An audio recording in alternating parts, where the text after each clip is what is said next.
Знаете ли вы, когда в Молдове состоятся парламентские выборы? Честно, даже не вникала в это. 24 февраля или 19? 24 как? Не знаю. Но не смотрю телевизор вообще. Не знаю. Я не знаю. Весной, февраль месяц где-то. Я знаю, когда на Украине состоятся. В феврале. В Молдове? Да. Нет, без понятия, даже не знаю. Нет, я не знаю. А насколько это для вас важно? Да я даже не задумывалась. Пусть выбирает. Ну, не знаю, как важно, не важно. Пусть будут. Ну, мы живем в Молдове, так что важно, что-то я не слышу, что вы должно быть. А насколько для вас важно парламентские выборы в Молдове? Для меня очень важно. Для того, чтобы был мир на земле и чтобы нас не трогали. Дело в том, что я как-то на Молдову не особо обращаю внимание. Вот мы здесь живем, как говорится, и что там делается, я даже не знаю. Мне уж это Молдова не интересует, так как политика меня интересует, свое Приднестровье. Должно нас интересовать, потому что это политика их внешняя, может быть, по отношению к нам что-то может измениться в лучшую, в худшую сторону. От этого изменится наша жизнь и жизнь наших детей. Очень важно, чтобы они лучше к нам относились. И было взаимное понимание, как-то находили общий язык. Для меня никак это не касается. Для меня, безусловно, важно будущее нашей страны, потому что Молдавия – это моя страна. Для меня не важно это. А планируете ли вы принять участие в парламентских выборах? Раньше планировала, сейчас нет. А почему? Потому что меня это не интересует уже. Считаете ли вы для себя необходимым принять участие в парламентских выборах в Я Молдове? молдаван, считаю, да. Я не имею молдавского гражданства. А я не гражданин Молдовы. Нет, конечно. У меня нет документа, подтверждающего мое участие в этих выборах. Я не гражданин Молдовы, гражданин России. Мое участие сыграет какую-то роль? Нет. Но если бы я здесь, на месте, еще бы как бы сходила. А ехать уже возраст как бы не позволяет. Если буду находиться здесь, с удовольствием. Где жители Приднестровья смогут принять участие в выборах Молдовы? Седьмая школа. Седьмая школа. А пока ничего не слышал. Нет, но я так предполагаю, что, может быть, на Варнице. Вот. Ну, может быть, получится какая-то возможность в каких-то школах организовать. Может, есть же молдавские школы у нас. Везде можно проголосовать. Будут отдельно определенные участки. И по месту прописки, куда относимся, туда и ходим. Я думаю, что, наверное, есть у нас это в Тирасполе, Бандере, в городах, местах, где это для голосования. Как вы относитесь к тому, что у жителей Приднестровья появится возможность избрать 2 депутатов в парламент Молдовы от Приднестровья? Ну, я думаю, положительно. Положительно. Должны быть там наши депутаты, должны решаться на мирном уровне, но ни в коем случае не на военном. Ну, это вопрос интересный, надо бы решить его как-то. Положительно, в общем. Пусть будут, я не против. Если считают, что хорошо, пусть избирают. Отлично, как хорошо. Но если там их примут, как говорится, то, пожалуйста, пускай будут и наши представители там. А как же без этого? Обязательно. Я думаю, что это должно как-то может отразиться более-менее положительно в нашу сторону. Все-таки мы надеемся в изменения в лучшее. И лучшая жизнь, и лучшее отношение к нам, и чтобы нас признали, может быть, как бы все надеются. Правда, не знаем, к чему это приведет. Будем надеяться, что все будет хорошо. Нормально. Должны быть. Что они смогут решить, по вашему мнению? Ну, что-то хотя бы это политическое то регулирование там или в этом роде. Если появится, хорошо, но они два голоса – это ничего. Я не против, только за. Они будут какие-то находить точки соприкосновения. Наверное, хорошо это. А что они смогут решить? Ну, что-то, наверное, решат для нашей республики. Наверное, положительно. Я думаю, это хороший момент, если так можно будет выбрать именно как представителя Приднестровска. Да. А что они смогут решить, по вашему мнению? Не знаю. Я согласен, не 2, а 10 человек, чтобы были наши. А как вы думаете, что они решить смогут? Все, чтобы решили. В конце концов, пора уже что-то решить с нами. А то все на нас пальцами тыкают. Непризнанные, да непризнанные. Думаю, может быть, сладится Молдавия с Приднестровьей. и не будут ссоры. Я к этому очень положительно отношусь, потому что Приднестровье – это также часть моей родины. И я очень люблю Приднестровье, поэтому я только за светлое будущее. Приднестровье и Молдавия вместе.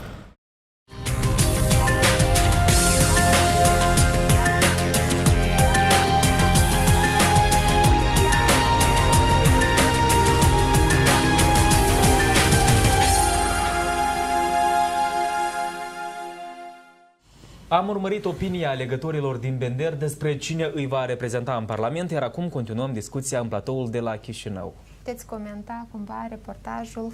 Ce spun cetățenii? Sunt foarte puțin informați despre, nici nu știu data când vor avea loc alegerile. Da, avem această noutate că cei din stânga Nistrului vor fi reprezentanți în Parlamentul Republicii Moldova, însă cu condiție că cei care vor candida să aibă, chiar dacă vor fi din stânga Nistrului, să aibă actele Republicii Moldovei perfectate. Însă aici este o problemă că stânga Nistru va avea 2 deputați în Parlamentul Republicii Moldova fără ca ea să-și deschidă câmpul său politic și informațional față de partidele politice, față de concurenței politice electorale din dreapta Nistrului. O întrebare va fi cum acei candidați care vor veni din cele 2 circumscripții vor face campanie acolo. Dacă nu va fi cumva organizat votul. Cetățenii nu știu, spun că nu se vor duce, dar avem fenomenul turul 2 la alegeri prezidențiale. Când în turul 1 s-au prezentat din stânga Nistrului în jur de 3.000, iar în turul 2 au venit peste 16.000, dacă nu mă greșesc, nu știu de câte ori mai mult. Că la cele secții de votare de-a lungul râului Nistru, la un moment, unii pot vota cei din stânga Nistru, la un moment dat am avut pur și simplu o invazie, că altfel nu pot să numesc. Și ei au recunoscut singur că au fost puși, au fost organizați, aduși cu autobuzele și li s-a spus să voteze pentru un anumit candidat. Deci există acest risc. Există acest risc, pentru că instituțiile statului Republicii Moldova nu controlează acest teritoriu, iar acei cetățeni au dreptul la vot.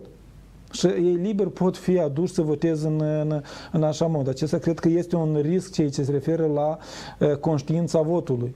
Probabil aici când eu nu spun că e rău, acest lucru este bine că cei din stânga Nistrului să fie reprezentanți, însă este această mare problemă că concurența electorală din Republica Moldova nu pot face o campanie normală cum este prevăzută de legislația Republicii Moldova pe acel teritoriu. Să sperăm că au soluții Comisia Electorală Centrală sau cum va fi sau va avea loc campania de informare în stânga Nistrului în contextul în care spațiul informațional este nu atât de receptiv. De asemenea, Comisia Electorală Centrală s-a gândit și la acest aspect. Din câte cunoaștem noi, Poșta Moldovei expediază sau are acces la expedierea scrisorilor pentru cetățenii domiciliați în stânga Nistrului. Cunoașteți foarte bine că în preajma sau până la ziua votării sunt expediate invitații la votare. Deci se examinează o posibilitate de a fi expediate prin intermediul Poștei Moldovei, odată cu invitația la votare și acele pliante informative despre care vorbeam anterior, pentru a ajunge și la cunoștința alegătorilor. Dar o mică remarcă, în turul 1, într-adevăr, pentru alegerile prezidențiale au votat în jur la 6.000 de alegători. Pentru turul al 2-lea au votat în jur aproape de 17.000 de alegători. Bine, de 3 ori mai mult. Alegătorii în cadrul scrutinului prezidențial, în cadrul scrutinului parlamentar din 2014, pentru alegătorii din stânga Nistrului au fost deschise distinct 3 secții de votare. Vorbim de 2 secții de votare în orașul Varnița și 2 secții de votare o secție de votare în orașul Rezina. De asemenea, s-a mai permis în alte 14 secții de votare ca alegătorii cu domiciliu din stânga Nistrului să voteze în comun cu alegătorii arondați la secțiile de votare. Și au fost deschise în municipiul Bălți, de fapt nu au fost deschise, dar li s-a permis să voteze în municipiul Bălți în orașul Cahul, în orașul Ungheni și așa mai departe. Acum, pentru alegerile parlamentare din data de 24 februarie, vor fi deschise secții de votare distincte pentru alegătorii din stânga Nistrului. Ele vor fi deschise pe teritoriul controlat de autoritățile constituționale ale Republicii Moldova. Dacă îmi permiteți aici o mică precizare. Faptul că instituțiile statului prin intermediul Poștii Moldovei va informa cetățeanul, dar eu mă refer ca toți concurenții electorali să poată să desfășoare campania. Aici e o problemă. Spre exemplu, un reprezentant a unui partid pro-rus, n-am să zic denumirea, prin anumite relații cu autoritățile de acolo, îi se va permite să ducă. Dar altul, fiind reprezentantul unui partid pro-european, nu îi se va permite. Atunci, unii este același drept a concurenței electorale de a-și desfășura campania și atunci noi nu mai putem să vorbim în acele circunscripții despre că alegerile au fost libere, au fost corecte, nu au fost influențate, au fost imparțiale. Aici sunt niște riscuri, nu mă refer la instituțiile statului ca campanie de informare. Ce este una? Dar noi vorbim de tot procesul electoral ca complexitate.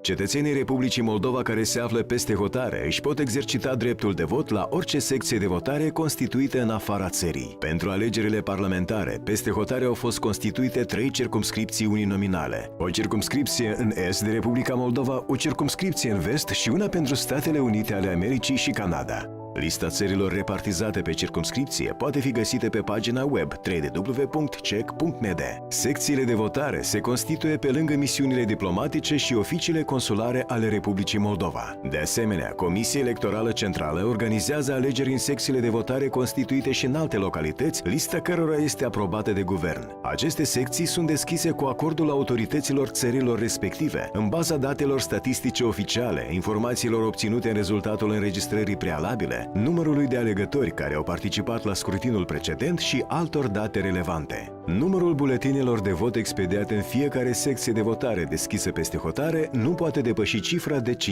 Numărul buletinelor se determină pornind de la numărul estimativ de alegători stabilit în baza informației prezentate de Ministerul Afacerilor Externe și Integrării Europene și a cele acumulate de Comisia Electorală Centrală. Votarea se efectuează într-o singură zi, între orele 7 și 21, ora locală a țării, unde se află secție de votare. La alegerile parlamentare se votează în baza a 2 buletine de vot. 1. Pentru alegerea candidatului în circumscripția uninominală. 2. Pentru alegerea listei de candidați în circumscripția națională. Votarea se efectuează în baza pașaportului cetățeanului Republicii Moldova sau a livretului de marinar. Alegătorul declară pe proprie răspundere că se va abține de la votarea multiplă și că este informat despre răspunderea penală în caz de încălcare a acestei obligații, confirmând declarația prin semnătura în rubrica respectivă din lista electorală. Prin implicare devenim mai puternici. Democrația contează. Comisia Electorală Centrală.